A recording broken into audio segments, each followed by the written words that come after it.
I'm going to show you how you can make the cutest small gift for a colleague, a mini Christmas pudding in a teeny box. I'm making the box by stamping and colouring my own paper, but you can make it from designer series paper. That's a quick option. I will show you at the end of the video. Hey, welcome back to Karen's Papercraft. Thank you very much for watching. Wat leuk dat je weer kijkt. Dankjewel. Are you ready for it? Then let's begin. I will start by showing you how I made the mini Christmas pudding. It's one of these, and I didn't want that bottom part, so I'm going to cut it off.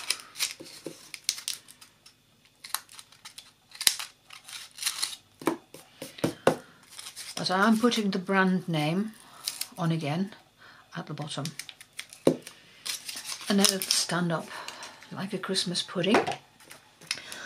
I'm going to use the Sending Cheer stamp set and the dies to create the holly and the ivy. And I need just two tiny blocks. I have a B block and an A block. B is for the holly and A is for the berries. And I'm stamping in Real Red and Shaded Spruce on a piece of scrap paper, basic white.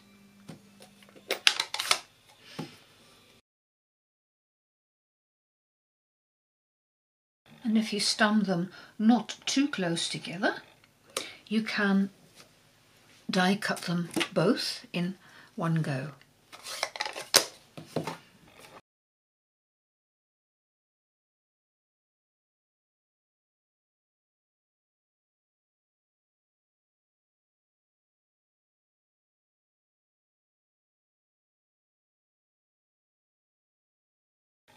Mini glue dots, if I can find mine.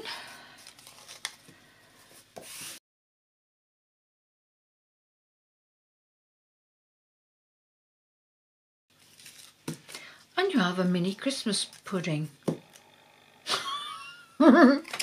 Okay, see? And then I'm going to show you how you can make the box. I am going to stamp my own designer series paper.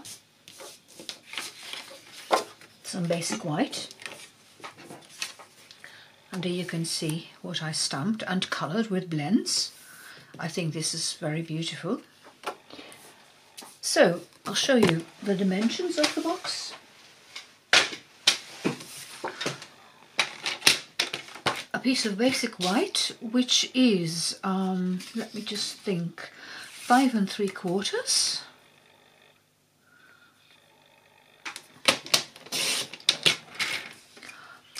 by 4 3/4.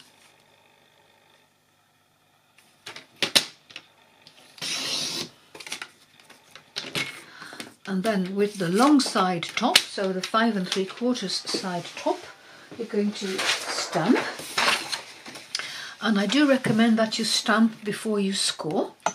And stamping, you're going to need the Joy of Noel stamp set, this one. And I'm going to stamp this in Shaded Spruce. I'll do it the other way around. With a larger stamp, it's easier to do it this way. I'm starting in the middle, and then I'm going to fill all the white spaces.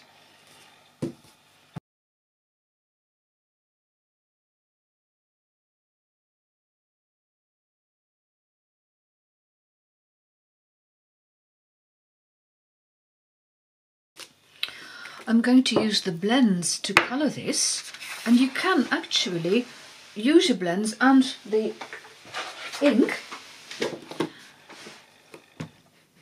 Just don't blend too much. So I'm using just one colour here, and then it's okay. And I'm using the light Old Olive, dark Shaded Spruce and the dark Real Red.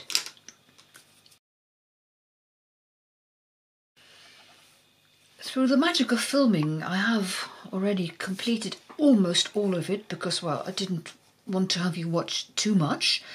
Then I'm going to use the blends, and as I said before, if you colour just with one colour, so don't do any excessive blending, then you can use ordinary ink and the blends together. If you intend to do a lot of blending, then it would be better to stamp in Memento. But Memento is so black, and I do like the more gentle touch of the shaded spruce ink. Then I'm going to colour the holly leaves, and I find it easier to do the contours first and then fill in the middle. But that of course is a matter of preference, and if you preference, that's a new kind of English. And if there is just a tiny bit of white space here and there, I think that looks even more charming. I do turn my paper because then I find it easier to follow the contours of the holly leaves. But it's all a matter of what is most comfortable for you.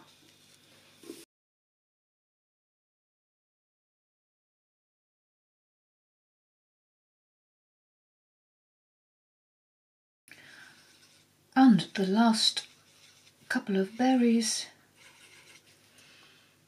and you have a very pretty piece of designer series paper, even if I say so myself. Okay, the scoring. This is a box, so I find my simply scored easier than the trimmer. You don't have to open the arm every time, but okay. If you don't have the scoring tool, then you have to use your trimmer. And with a long side top, you're going to score this at 1 3/8, at 2 5/8, at 4 inches, and 5 1/4. In centimetres, that is 3.5, 6.7, 10.2 and 13.4 centimetres. Then a quarter turn, and then you score at 1 1/4, 3 and 4 1/4. In centimetres, 3.2, 7.7 and 10.9. You fold and burnish all the score lines.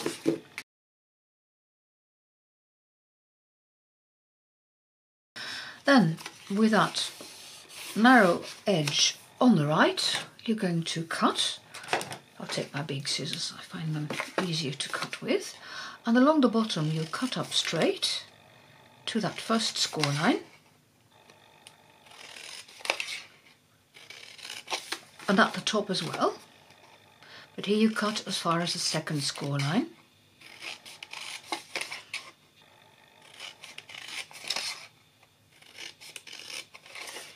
Then you cut away the narrow part.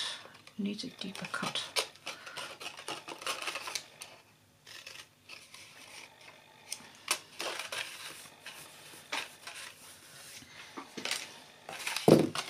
I'll finish off the bottom first. You're going to fold back this one and that one, and then you shorten these two. They're going to be the side flaps that you fold in, and again you wedge these, otherwise your box won't fit together.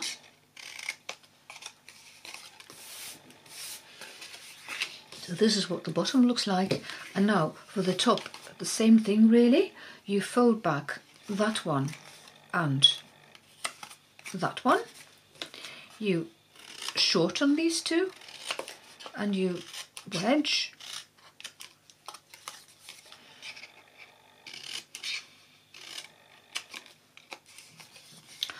so the side flaps are opposite, you see. This one you cut away entirely, so you fold back the side flap and then cut along the score line. I'm going to do just one well, two really, two tiny wedges here, because that's going to be the flap that you tuck in at the top. And I can show you what your box looks like now. See? I'm going to show you where to put the tear and tape.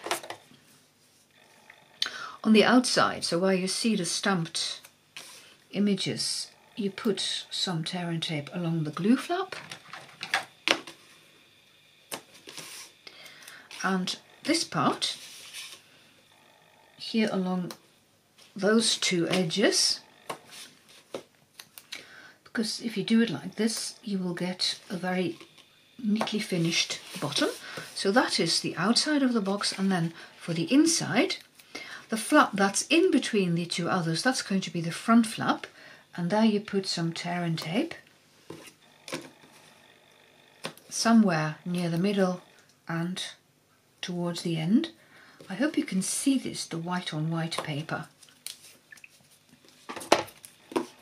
So there's a strip there and there's a strip there. And then I can put the books together.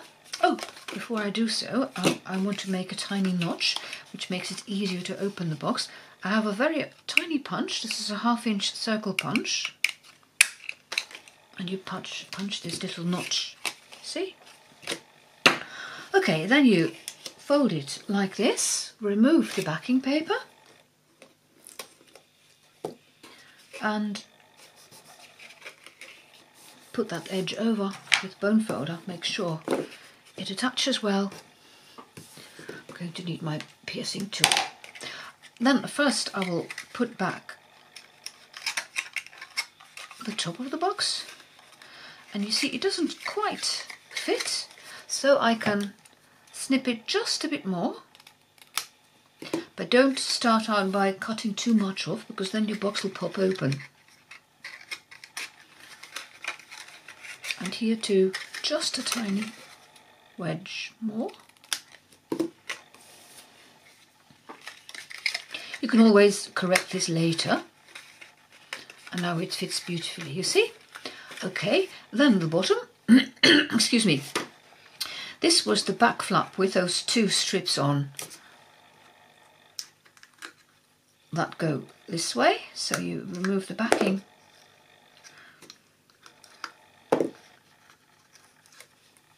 Someone doesn't want to go. You push back or push in that flap and push the two side flaps over, and then you can fit on the front flap of the box.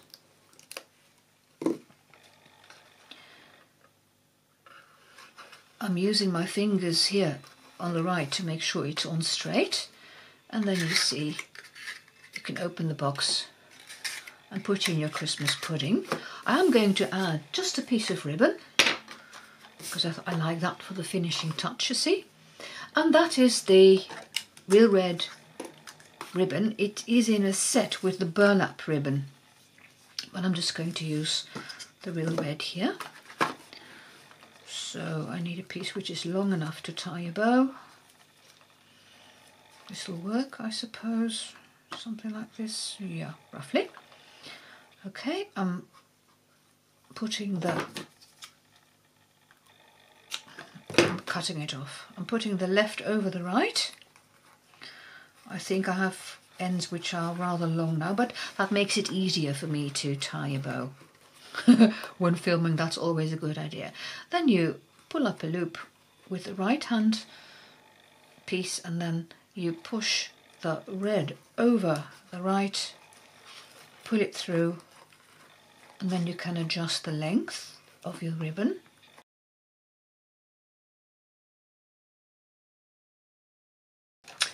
And I'm going to shorten this, and I'm going to use my cigarette lighter. Make sure you don't burn your fingers or your paper. Where is my lighter? Ah, there it is. I use my lighter to make sure that the ends don't fray.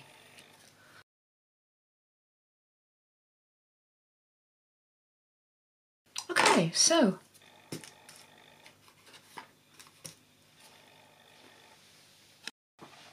I nearly forgot, I did promise to show you a box made in the designer series paper.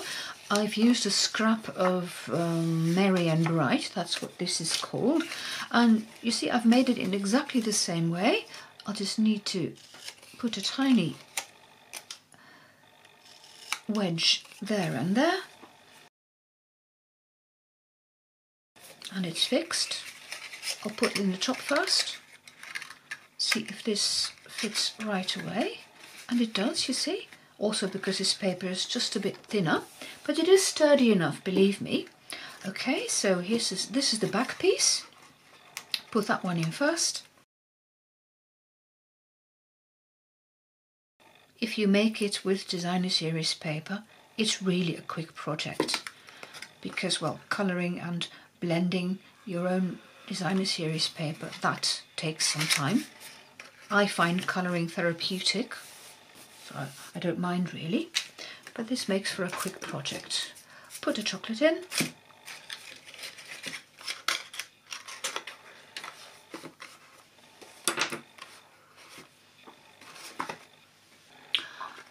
I added some ribbon, and you can see how the quick option is cute as well, although I have to confess I like my own stamped version.